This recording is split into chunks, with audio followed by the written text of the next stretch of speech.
What's going on, Facebook?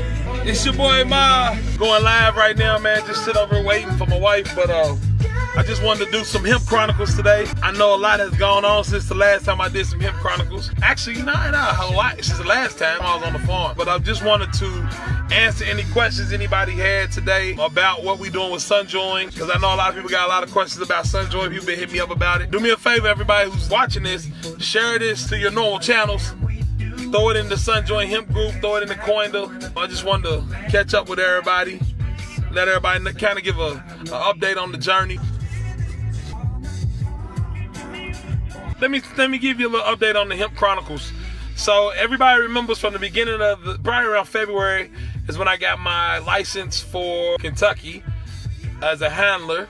I reported I got my license for Kansas as a grower a month ago, maybe. And then we've been in North Carolina working with a farmer there, help building the SunJoin network there, helping him with his crop and us working together with him. We got some sponsors to sponsor a few farmers, North Carolina and Kansas. So there's all kinds of ways for you to become involved or get involved with what we're doing with the hemp. SunJoin is setting out to be the largest decentralized network of hemp farmers and processors around the country and the globe, really. And the way we do that is by connecting farmers with processors and then connecting those processors with distribution, right? And making sure that we have a network and a supply chain that is vertical so that we can work the entire supply chain from the seed into the hands of the end user. That's what SunJoin is all about. Part of the things that SunJoin does is connect sponsors, or most people call them investors, but we call them sponsors, farm sponsors with farmers that need money to get started, right? To get their growth started. The big thing with that is that hemp is pretty expensive when it comes from an input standpoint, from the standpoint of getting seeds. I was talking to someone the other day just talking about like wheat seeds and soybean and that kind of thing. And an entire pound of seed can cost you $50, but one seed itself costs you $1 of hemp, compared to $50 for a whole bag of soybean, which lets you know that the inputs on hemp are a little bit more expensive up front. You have to put more money in because the clones, they can run anywhere from $3 to $5 a clone. I've seen people, because of supply and demand, they'll push their clone prices up to $8 to $10 a clone.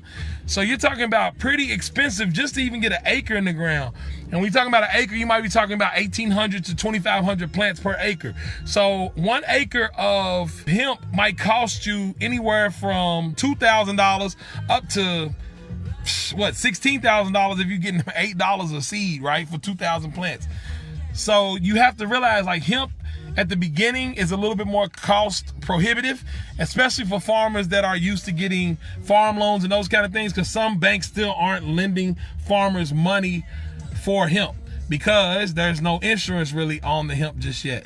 So like crop insurance can't be found on the hemp just yet, just because whole USDA, there's a bunch of different things that have to come into play, which makes growing hemp right now a fairly risky endeavor from the jump. But on the backside of that, when you're talking about hemp, you're talking about the inputs might be more expensive, but the output that you get from it, from a standpoint of what you can get per pound and per acre, is a lot higher than you would for a soybean or wheat or some of your traditional crops. So it makes sense, but at the same time, for new farmers getting into it, if they don't have the actual inputs, if they don't have the money to actually grow it, then we find people that will sponsor the grow so that the investors or the sponsors can work with these farmers. As a matter of fact, we were talking to a farmer in North Carolina.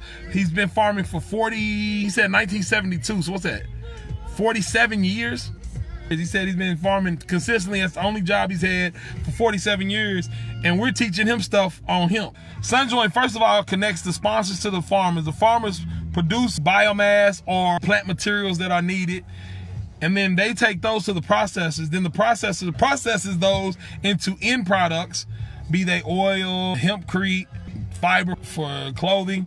And then from there, we move it to distribution. Well, SunJoin wants to be able to connect people to that entire supply chain. Right now, we have a good group of farmers coming on, talking to us, working with us. We have people who definitely want to be sponsors at the front end.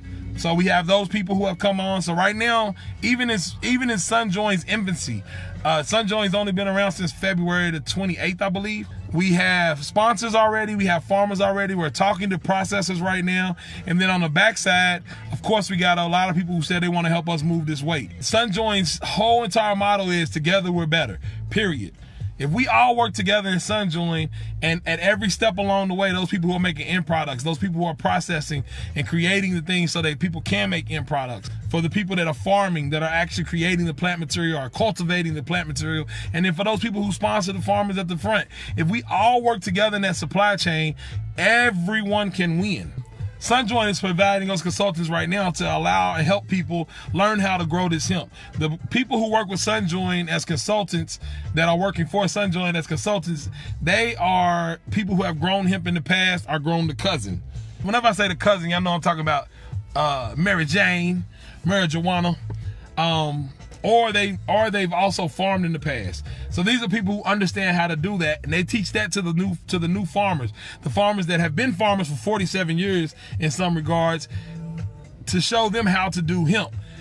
Once they grow that and we have a great harvest, we take that harvest and we go to the processor. So if you're somebody who feels like you can process, and in between there's stuff where like Miss Vanessa has, which are the labs, right? Somebody has to test the stuff before we put it out to the processors to make sure we got good stuff, right? So there's a space in between there for people who want to get into doing lab work and handling the hemp in that way. So if you are one of those types of people, if you're a scientist, if you're someone who likes to deal with analytics, look into basically doing testing. You can talk to Miss Vanessa. She's already setting that stuff up.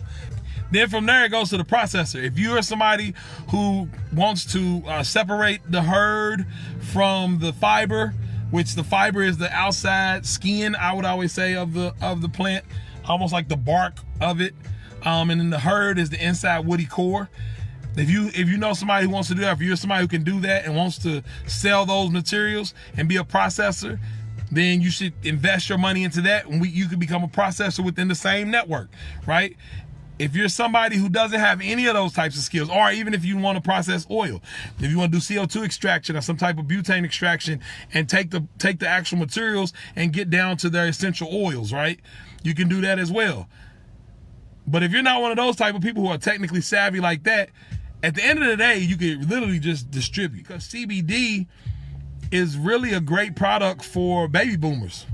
Because as baby boomers are getting older, they're gonna have more aches and pains, those kind of things that CBD tends to help with. And so if you have a lot of baby boomers in your network, you can sell that to those baby boomers on a consistent basis and make a profit for yourself, make money for yourself. So then you'll be a distributor, right? You'll be the plug, the source. Can this be done in Mississippi? I don't know. You got to check with your laws on the CBD stuff in Mississippi. From what I know, you should be okay, because CBD is pretty much, you can pretty much buy CBD anywhere, CBD products anywhere.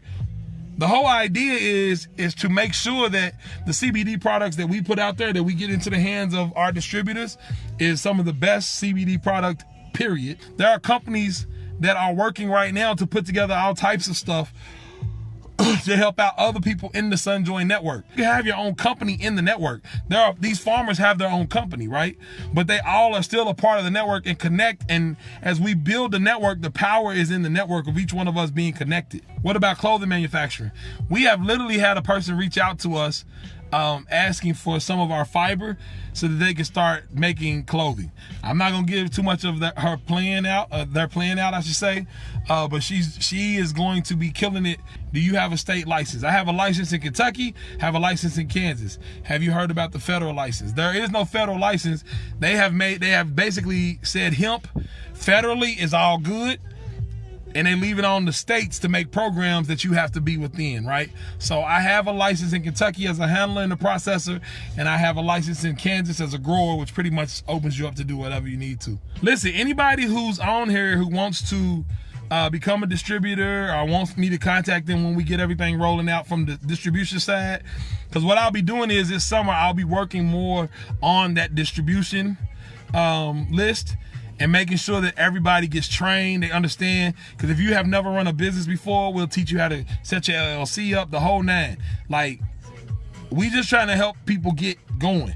and produce more business owners along this entire supply chain so that we completely own this entire supply chain from the seed all the way to distribution. And we make sure that everybody is autonomous. Make sure you have your own entity. Anyone dealing in substitutive plastics? Yes, that's what I'm saying. So when we get the material, if you are interested in getting the material to do plastic substitutes, we can provide that as well because we have the supply chain. So if you become one of those people, you'll just be somebody else that the farmer can supply, and then we'll have that supply chain. And when you finish with your plastics, then what you can do is turn around and sell it through the distribution network, right? Those are the things that we're talking about. So you come up with it, and then we work with our network. You build the plastic. Now we have a distribution network that knows how to move all kinds of stuff, and you can move it through there. That's what the hope is. So you come up with a product, and then you use the network to expand your product line. How much was your license in Kentucky, and was it for 1 year? I got it. It's a 2-year license, and it's $400 or $500 per each one of your whichever, like if you're a handler, I think if you're doing floral handling, it's $3,000 if you're doing floral processing. But the other ones are $500, and a grower's license, I think, is $400. So listen, man, I gotta go. I'm about to take my wife out to lunch, a little bit late lunch, so I will holler at y'all. Live love, love life. It's still the same. It ain't never changed. And yes, I did cut it all off, but it might come all the way back. Who knows? But I'll talk to y'all later. If y'all got any questions, hit me up at m.me/Big Marh. Talk to y'all later.